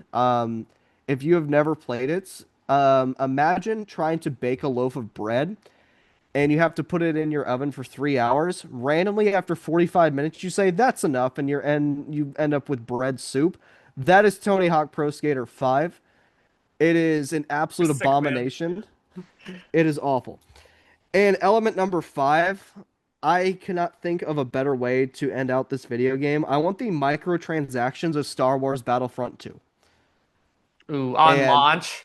on launch, yes. The OG That's microtransactions. good. So to recap, the playability of Cyberpunk 2077 at launch, voice acting of the movie tie-in for Spider-Man 2, the innovation of the Madden franchise, level design of Tony Hawk Pro Skater 5, and microtransactions of Star Wars Battlefront 2. Truly a hellish realm of video gaming. That's a pretty bad game, Jesse. I gotta be honest. All right, my It game. also costs $80. It all yeah, and don't worry, you gotta pay another 60 just to be able to play it. All right, my game. I want the map and movement between actually doing shit of modern 2K, where you Oh. have this gargantuan map that you have to like run slowly across just to even play the game. Oh. And it also makes no sense. You never know where anything is, and there's tons of other players just blocking your visibility. Oh, and your movement is dog. You have to either push the control stick for 4 minutes to get somewhere, or you can use a skateboard that you just have zero control over whatsoever. Awful. And there's no other way to play it. Like you just have that's what you have to do, with unskippable cutscenes occasionally. So that's your like between Okay. action activity. I want the microtransactions of NBA 2K26. Just going. The shot meter of 2K20. No, I'm kidding. I was gonna say, is this whole thing It's just just 2K26? 2K26. No. But I will say the microtransactions of like a 2K or like a FIFA, or Yeah. literally, unfortunately, like any of these modern games where it's not only are they expensive as hell, but you pretty much have to do it or grind the game into dust to have Yeah. any chance at being competitive. And for You, those of if us with you're a not job, you can't do that. if you're not willing to spend $50 to make your player viable, get ready to learn 2,000 hours of playground, buddy. Um, but in this game of unknown, like real like mechanics or whatnot, like yeah, you gotta like you're basically bullied into paying for money, or even worse, the microtransactions of a mobile game. You know, you just Oh like my gosh. you do you even want to experience this? You gotta keep paying us. Oh, you thought you bought the game? Just you don't actually own shit. My Um, wife likes to play the little merge games and the microtransactions on that, the way that they just kind of force you yeah, into it is absolutely insane. it's Like they unbelievable. corner you into doing it. My mobile games are insane because you'll be like, "Hey, do you want this like skin for your mobile character you see on screen like 20% of the time? It's $20." $20, yeah. And it's Okay. sad because like when the original iPod Touch launched, like mobile games were it. Like I Hmm. remember just being able to download like a $3 game and that was it. And they were Yeah. super fun. I used to play a lot of like Jetpack Joyride and Oh like you yeah. just like bought it or whatever and you played it. And then I picked it up again like a couple months ago and it was unplayable Yeah. because of ads and like It's so bad. all that stuff. Free to play ruined everything. My third game element is I want the weapon and item management of Borderlands. I don't know if you've ever played. Oh, You will have an access to an infinite number of weapons, and you will never understand which of them are good, um, or items or weapons or whatever. Like, and you'll there's just no way to tell what's good. oh, You'll see something and think it's great, and then it actually is useless to you, and see something that you think is useless, and it's way better than what you're currently holding, and there's just never any rhyme or reason to it. yeah. Cost There's doesn't there's matter. different types of like in Borderlands, there's different types of like ammo, and it's like you eventually you kind of figure out like, oh, this is good against like robots, but you never know when you're gonna fight robots, so you don't know No. like when you would want that gun. Borderland I all thought about putting the frame rate of Borderlands in a firefight. Also horrible. Isn't that another 2K game? It is, yeah, 2K games, you will pay for your crimes in hell. Um, my fourth element, give me the friendliness and multiplayer interaction of a Call of Duty online lobby. Uh, Oh, I want you to have this game that's supposed to be your comfort and escape make you miserable because of the yep. way that other people talk to you in this game. Um, you should feel shame for not being the top ranked player in the world in this game. Just as toxic as it gets. Like you will not want to play this game, which is designed only to be multiplayer, I learned so with many other new people. words in those lobbies. I just like de-anonymized Call of Duty lobbies. Okay. And then this is a little bit obscure for my fifth element, but I want the matchmaking of special mode Rocket League in 2019. That is oddly specific, but I know When exactly what you're you talking about. want to play the basketball mode and only four other people on the planet are searching for that, and so you have to search for 28 minutes to find a lobby, that's going in our game. Slap that bad boy right in. That So is so oddly specific, but so well made. Like just like as a pick, like very proud of you for like, this one. do you want to play this nearly exclusively multiplayer game? Too bad nobody else wants to play it with you. So it's just like we're just sitting here. Honorable mention to Madden menus. I Yes. did think about like, do you want like menu merchant Madden stuff? Okay, so to recap mine, I have like the 2K map and maneuverability between Oh, missions. Um, the 2K slash mobile game microtransactions, the Borderlands weapon slash item system, Call of Duty Online Lobby, and the matchmaking of Special Mode Rocket League from yo, 2019. that is notoriously bad. Yeah, We just created this two of will the worst things that deep have fry ever your existed. console. Also trying to run that thing. You want to hear what JetBlue sounds like? You're talking about Mets games, airplanes. Get ready to just turn this thing on. Oh my gosh. Just oh. Which goes to show you we need something fresh in gaming, but that's a different conversation for a different day. We need someone to come in and shake it See, up a little bit.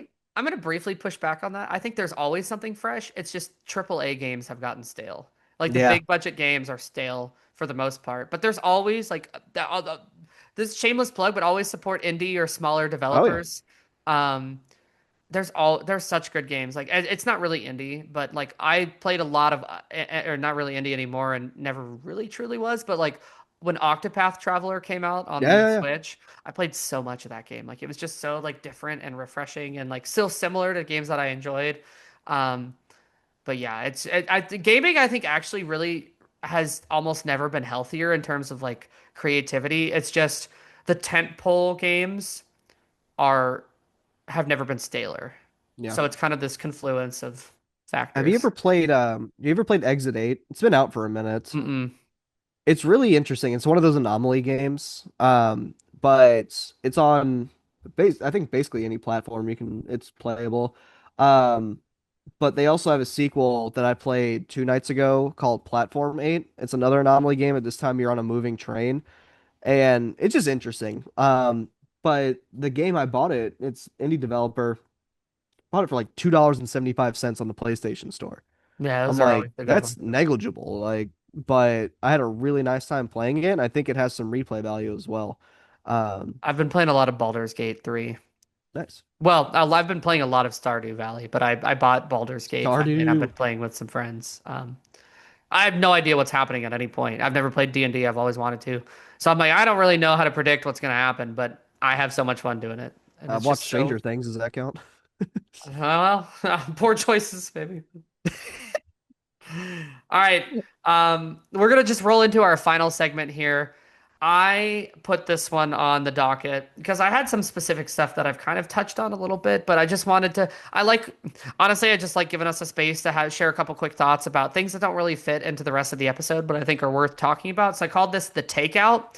If you have like a medium take, like a take that you kind of want to try out, you're not sure if you 100% are on it yet, but you just kind of want to like try it out in a mostly safe space, is what I think I said. And so, Jesse, I have technically three, but one of them we kind of talked about a little bit. So, how many did you have? I have one, but I'm sure I can think of a second thing to complain about in the meantime. Well, then I guess I'll go first and buy you some time. And I'll do my short one first. We talked a little bit already about all-star games and all-star weekends. And so my Mhm. like take that I kind of want to try out is somehow, some way, baseball actually has the best all-star weekend Does. now because it's hard. Like quality of the game is always the same, like they're not gonna like baseball's not really a sport you can play like at half speed. So there's always the floor level of like competition. And then I think the home run derby is as exciting as ever. It's so fun. Um, and like Put it at tours every the year though. futures game just doesn't really have like the same like cultural cachet that like the Rising Stars Challenge does or No. whatever. But I think it's fun, and I also just think that the other ones are so bad that there's just no like the Pro Bowl doesn't need to like we've talked about the Pro Bowl. We don't need to rehash the Pro Bowl, but like that does not need to exist. It doesn't exist anymore. And we talked about the NBA All-Star Weekend just like not really being a real thing anymore. So I think MLB just has the best All-Star Weekend actually. I can't really vouch for hockey. I don't follow hockey. So All right. So mine, I've come around to this quite a bit, and I alluded to it a bit earlier when it comes to the NBA. I'm out on Adam Silver as commissioner of the that's a NBA. spicy one, but I know this was supposed to be I kind of mess with it. moderately medium spicy, but I'm I over didn't say him. anything about spice level. I just said that like a take that you're trying out. And my issue is commissioner of a league is a very hard job. I'm not going to sit here and pretend like it's not, right? You have to balance the interest of the league and teams along with the interest of the players and the fans. And there's a lot going on. I think he has taken his eye off the ball. And it's really disappointing because you could argue years ago when we were having the NBA bubble discussion and how people were staying healthy within the bubble during that really scary time at the beginning of COVID, that he was probably the best commissioner in sports at that point. And he was doing a lot of really cool things, and the players had a lot of say in what they were doing and the player empowerment. My biggest issue with him is that it feels like his influence is being bought or pushed from things Hmm. that should not be at the forefront of the league, right? And I saw people talking about this, and there's really no definitive way to prove this, but I do think I agree in this sense that a lot of the sports gambling sites have corrupted the leagues in a Yeah. sense because they're partners with them. They're partners with teams. And if we're worried about scoring lines, we're worried about these things. And if that is why the Pacers and Jazz are being fined was because of that getting thrown off, we got to take a hard look in the mirror. And again, I have no definitive way to prove that. This is Right. speculation, Yeah. but it makes sense.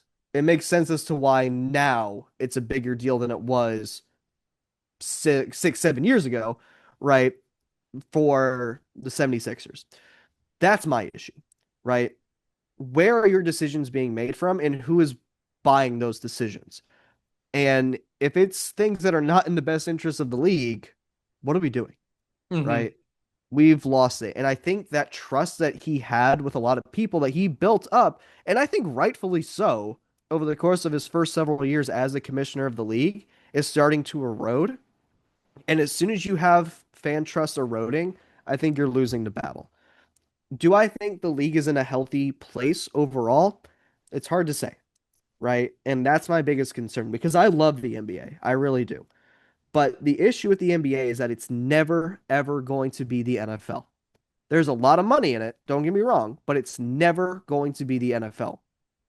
So they have to do stuff to set them apart, right? And they've rebranded time and time again, and they have Mhm. adjusted over time, and they've let players be expressive. And I think that's been great for them.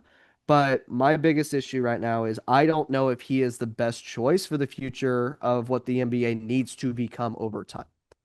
Yeah, I don't disagree. I've had a lot of I feel like the last couple 6 months to 12 months have been kind of shaky for Yeah. Silver. I haven't really been super encouraged by a lot of his movement and stances and like times that he was silent that I was like I feel like you should say something like the You probably should speak Kalshi up here. Giannis stuff like it was weird. Like I saw a tweet that was like David Stern would have had Thanasis in the like held prisoner at some undisclosed location until Giannis backed out of this. And it's like, obviously that's a joke. But like, But he held people accountable, yeah. And, right? And for not to better say or David worse, Stern is a perfect commissioner, but right.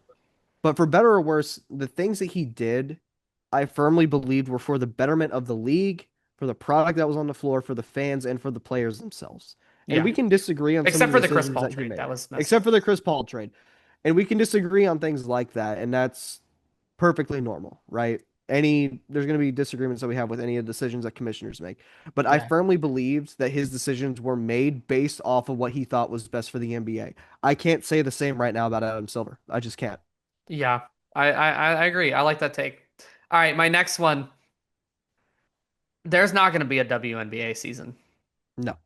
There's I not. think this is like a medium take technically, but I believe this. Like I just the state of the CBA negotiation, the players and the owners are so far apart. It's I not just even, we're not even in the same book, let and alone the same and some of the page. tea leaves of like Brianna Stewart just signed with a team in Turkey, which she hasn't done the last couple years.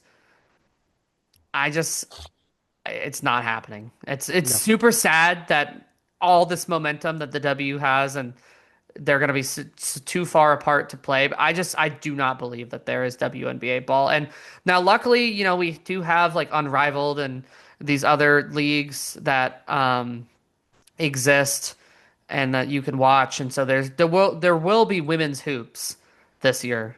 That's not in question, but there's not going to be a W season. no. And it's disappointing because of how much momentum that they have carried that I really wish negotiations were being made in a more realistic light coming from especially the side of the owners here Yeah. that you got to understand that you're kind of at a crossroads here and you need to invest in your product while it's hot. And if there's not a W season, I don't know if we recuperate the W, at least in the form that it was before. Because if anything else catches on in the meantime, if someone catches the lightning in a bottle, what do I we mean, do? Unrivaled is right there. Like Yeah, that it's right there. very much could be a true. I don't think the WNBA views them as a real threat to their product because it's And a they little should. non-traditional. But it very much is a threat to the WNBA if they can't get their shit together. Yeah. I do have a second one that I came up with while we were sitting here, and it goes back to sports video games, I think. And this is more of just a suggestion more than anything. Um, I think they should go to a release every 3 years. Every Every three. every three I years. can't go that deep with you. I don't hate every other year, but every three But is with the caveats that for $20, for like a 25 or yearly $30, roster however much you update. want, you have a DLC where you update everything. You get the new people in, you get some different updates that come with it, and you pay for the as a DLC instead. Because within 3 years' time, the graphics are not going to be fundamentally different, especially at this point in gaming. I think we're starting to kind of reach that top of that Hmm. parabola here. With that being said, I think more people would be more willing to invest in those microtransactions if they knew they were going to keep that same game from year to year, right? So for me, Yeah. if I'm on 2K, right, and I know I'm going to have my player and my career for more time because quite honestly, the reason why I don't really invest a lot into it is because I just don't have time from year to year if I'm playing and trying to get the new releases and then I got to wait for it, right? I think people like me would be more willing to pay money if I was only buying the game every 3 years and then Yeah. having a DLC. I would actually think they could potentially make more money in that, and I would be more willing to invest in their product if they were willing to reinvest into us.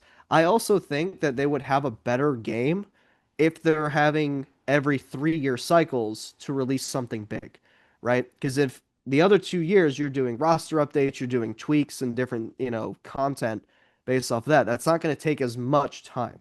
If you do every 3 years, then you can completely revamp systems. You can revamp a lot of stuff that is harder to do when you're releasing every single year. No one's going to do it Yeah. because it would be bold, it would be different. But the first person who did would actually have my undying loyalty. It's the same concept that I give to I call it the hot dog bun principle, right? If I buy a thing of hot dogs, right, it always comes Yeah. with like eight, right? The thing of hot dog buns always comes with six, right? That causes a dilemma. I don't need to buy two things of hot dog buns when I have eight hot dogs, but the math just doesn't work, right? Same concept here. Whoever Yeah. does that first would get my undying loyalty. Yeah.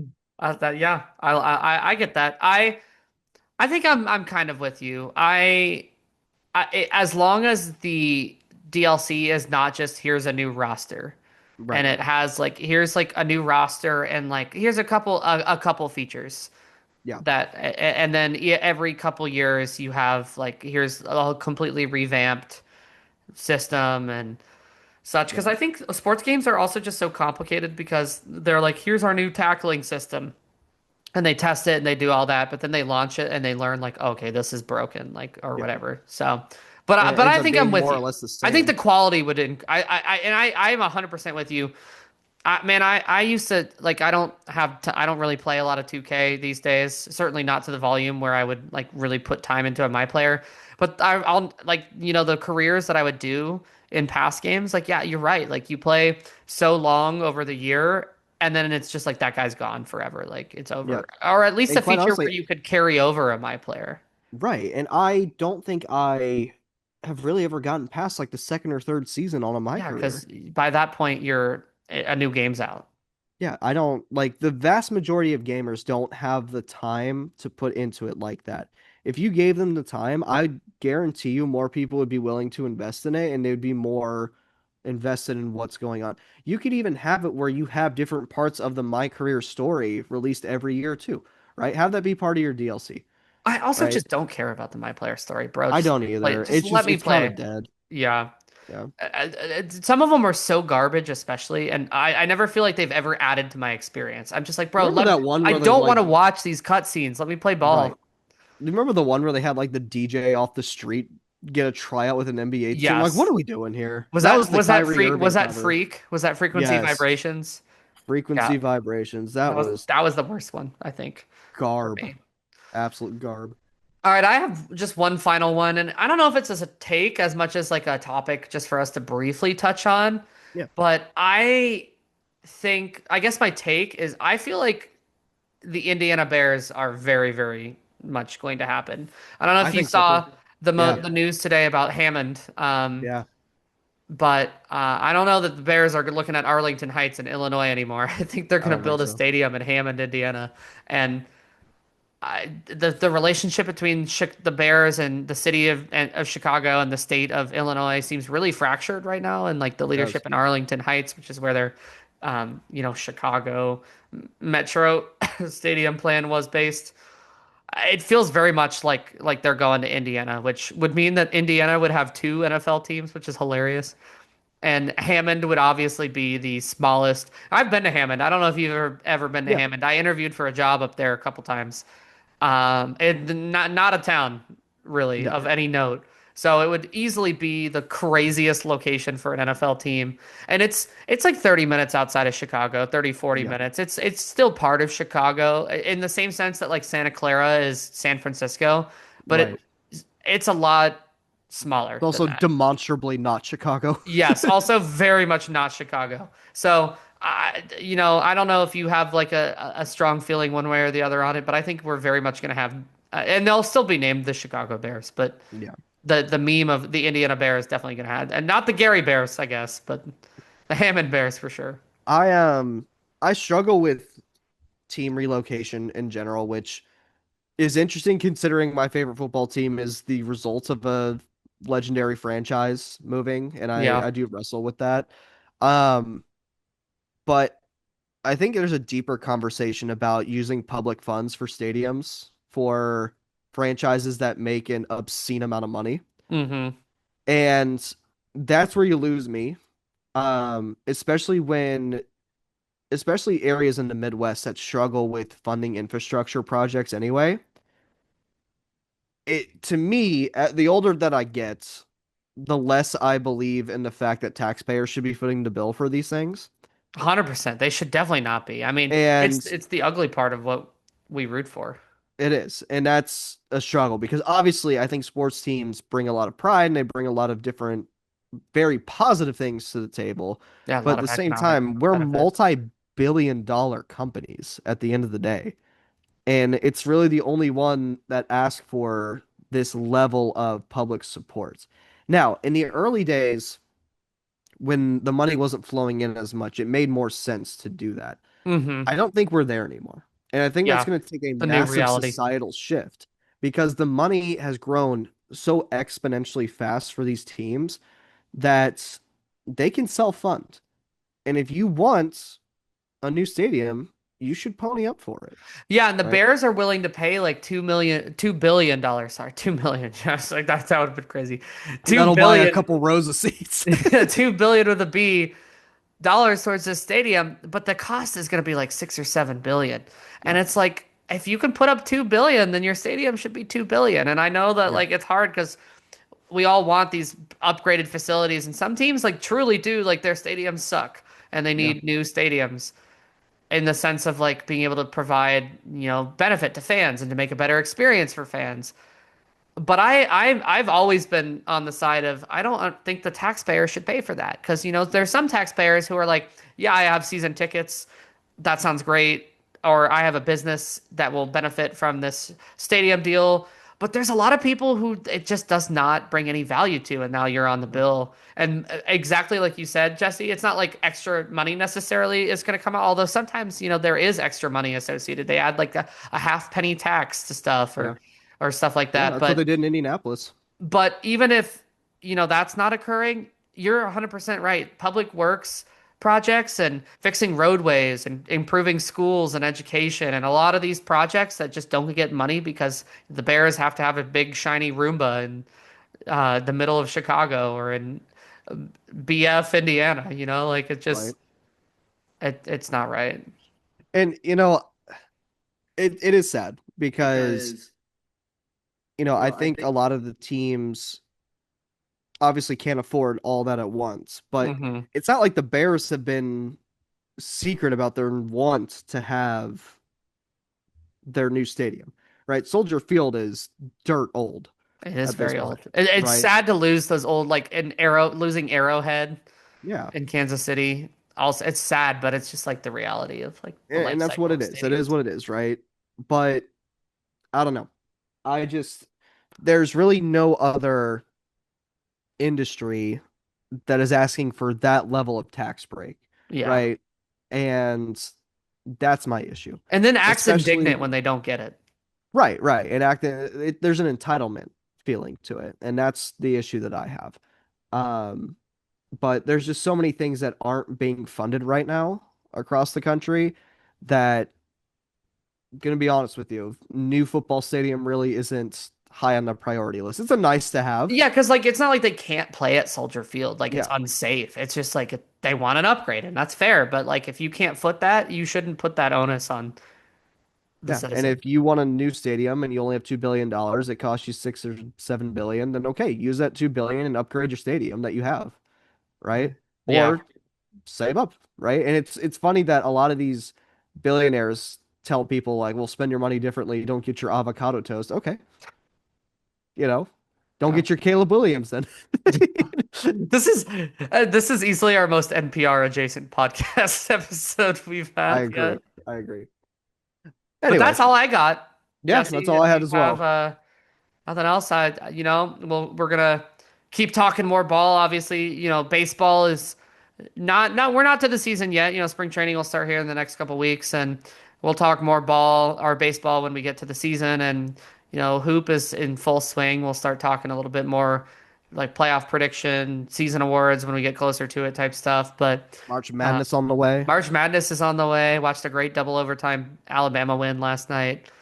We'll have some Uh, NFL draft stuff coming up probably for within the sure. next month. Combine is next week, right? Yeah, Or 2 weeks. coming. I think it's next week. Coming. All I Um, know is that I'll be down at Roger Dean Chevrolet Stadium watching the absolute destitute St. Louis Cardinals in spring training because I'm a glutton for punishment, but I also really like the stadium hot dogs there. So I will be there at some point in the near future a nice watching ballpark. some young guys. It's nice. I enjoyed it. I've always enjoyed it. I The look forward best to seeing one your though photo. is the one in West Palm Beach, the one where the Astros and Nationals play. It's a That one is pretty park. gorgeous. I went That is to gorgeous. I went to a couple spring training games, and when I lived in St. Pete on that side of the state, I'll tell you the Orioles have a really nice Yeah. park over there. I don't remember where it is, but that's a nice spring training park to watch a ball game. I watched the Orioles Marlins back when both teams were winning like 50 to 60 games a season. It was abysmal. What was his name? Chris Davis, I think, was Oh playing in yeah. that game. Struck out twice. That's a Didn't good game didn't do for him. anything. He was the only guy I think playing that day that I was like, man, you've like achieved something in your career. But spring training, man, Um, yeah, and you and I went and saw the St. Lucie Mets the one I did. I time when cheered Tim when Tim Tebow was Tebow playing struck locally. out. I was one of the few, but I cheered. That was a good time. They got a nice park there too. Yeah, it's a pretty park as well. All right, All right. Jesse. Well, we'll do this again next week, and we'll have more ball, more pop culture, probably more Jordan Poole, just statistically more likely than not. And we'll see you on the other side. Hey, we should have a bet on Kalshi about that. Will we talk about Jordan That's Poole in the crazy. Spillin It They Pod? reach out to us and they're like, "Hey, so we know you said you wouldn't do anything, but what if we offered Jordan Poole odds? Honestly, we can't stop him from doing that, I guess technically. At least send us a cut of your blood money. Yeah, I don't want that on my hands. I don't either, but I just want the satisfaction of telling them no. All right, Jesse. Alrighty. We'll see Great you later. episode. We'll do it again next week. Love you, buddy. Adios. Yes.